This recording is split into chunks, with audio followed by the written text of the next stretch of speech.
por que será que você não consegue se libertar do peso, da culpa? Por exemplo, você fez uma coisa que não podia, vamos se dizer, você errou com alguém, você pecou contra Deus, você fez alguma coisa que você sabe que não podia fazer, talvez até algo muito grave, e aí vem aquela voz, né, na cabeça, que fala assim: ai, tá vendo? Você não deveria ter feito isso. E aí você fica remoendo aquilo na cabeça, você fica com a culpa, né?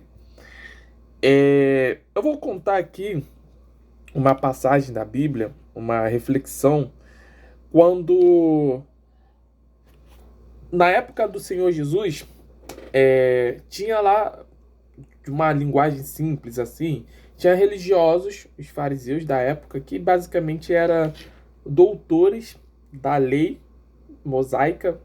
Não vou entrar a fundo no tema sobre geologia, né? Sobre a história da Bíblia. Não, mas só para você entender, eram pessoas que eram muito rigorosas, entendiam da palavra de Deus, basicamente isso, da lei de Moisés. E na lei de Moisés dizia que se alguém fosse pego em adultério, essa pessoa tinha que ser apedrejada e morta. Basicamente isso, ser apedrejada até morrer. E aí, essas pessoas religiosas, doutores da lei, encontraram uma mulher que estava em adultério. E aí eles trouxeram até o Senhor Jesus e falaram assim: ó, essa mulher que estava adulterando, né? Estava pecando, encontramos ela em pecado. E aí, o que você vai fazer? Eles falaram isso para o Senhor Jesus para tentar o Senhor Jesus, ver se o Senhor Jesus iria cair em contradição, já que a lei de Moisés falava que se encontrasse alguém assim, era para matar. E esses religiosos, né, essas pessoas da lei de Moisés, que eram doutores da lei de Moisés, eles fizeram isso porque assim, eles sabiam que o Senhor Jesus, tá? Eles queriam matar o Senhor Jesus, eles estavam tentando alguma forma de prender o Senhor Jesus e matar. Então, eles tentavam a todo momento encontrar uma brecha, encontrar uma falha no Senhor Jesus, para que assim eles pudessem acusar o Senhor Jesus.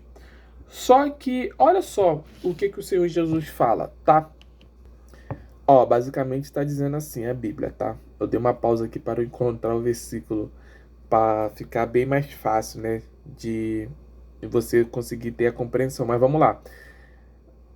João capítulo 8, versículo 3 em diante. E os escribas e fariseus trouxeram-lhe uma mulher apanhada em adultério. E, pondo-a no meio, disseram-lhe: Mestre, esta mulher foi apanhada no próprio ato, adulterando.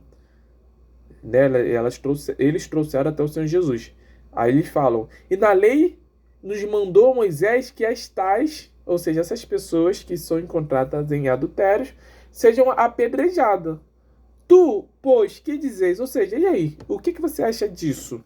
O que você diz sobre isso? Né? Eles falando isso para tentar o Senhor Jesus. Isto diziam eles, tentando-o para que tivessem de que o acusar. Mas Jesus, inclinando-se,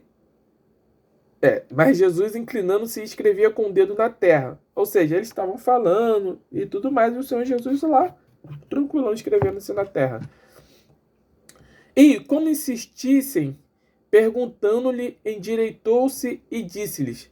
Ou seja, o Senhor Jesus, ele estava lá escrevendo na terra, com o dedo, tranquilão, e eles ficaram lá, insistindo no Senhor Jesus.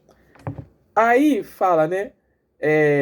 E como insistissem, perguntando-lhe, endireitou-se e disse-lhes. Ou seja, como os caras estavam insistindo, Jesus perguntou, endireitou, aí se endireitou, né? Ele estava inclinado, se levantou e perguntou: Aquele que de entre vós está sem pecado, seja o primeiro que atire pedra contra ela. E tornando a inclinar-se, escrevia na terra. Ou seja, ele basicamente estava inclinado levantou. Vocês que não tem pecado, atire contra ela. Lança essa pedra aí contra ela. Aí ele voltou a escrever na pedra, tranquilão. Porém, ouvindo eles isto, acusados pela consciência, saíram um, a começar pelos mais velhos até os últimos. Ficou só Jesus e a mulher que estava no meio. E endireitando-se Jesus, e não vendo ninguém mais do que a mulher, disse-lhe. Jesus falou, né, para a mulher, depois que todo mundo saiu: mulher, onde estão aqueles teus acusadores? Ninguém te condenou? E ela disse: ninguém, Senhor. E Jesus disse: nem eu também te condeno. Vai-te e não peque mais. Ou seja, aqui que está o ponto da coisa. Aqueles acusadores, eles queriam encontrar uma brecha para tentar o Senhor Jesus, para fazer o Senhor Jesus cair em contradição. Mas Jesus respondeu eles, como sempre, de uma forma que eles não esperavam. Mas o ponto aqui é o seguinte: é quando o Senhor Jesus, ele reconheceu de fato que a mulher estava em pecado, e aí ele foi e falou assim: nem eu te condeno, vai e não peque mais. Ou seja, quando você fica com essa culpa na sua mente: caraca, eu não devia ter feito aquilo, eu errei, eu pequei, meu Deus, aí vem aquele peso, o diabo vem te acusando, te acusa. Os acusadores aqui, basicamente é o diabo vai ficar te acusando, acusando. Aí, se você não tem entendimento, se você não conhece a palavra, tu vai deixar aquelas acusações entrar dentro de você, entrar dentro de você. E com isso vai te enchendo, você não vai ter paz. Mas o Senhor Jesus, ele fala assim: olha, eu sei que você errou, tá? Eu sei que você pecou, mas vai e não faça mais isso. Simples, né? Não é simples. Ou seja, se você sabe que está em pecado, você errou, assim, o Senhor Jesus fala: ó, beleza, você errou, eu te perdoo. Vai, não faça mais isso, não peque mais. Agora, se você mesmo assim insistir no erro, aí já é outra história, é outros 500, tá? Então, é dessa forma que você se livra do... Uma das formas, tem várias formas, tá? Várias passagens que eu poderia falar, mas vamos focar só nessa aqui. Vai e não faça mais, não peque mais, tá? Então se livra desse peso, dessa culpa, tá? E se você não tem fé, inclusive na palavra de Deus, isso aqui que eu falei não vai adiantar. Você precisa crer, precisa ter fé, tá? E se você deseja vencer suas aflições da vida usando a fé, eu criei uma aula, tá? Gratuita, mostrando como que você consegue usar a fé para vencer todas as aflições da vida. Vou deixar o link aqui embaixo se você quiser assistir, tá?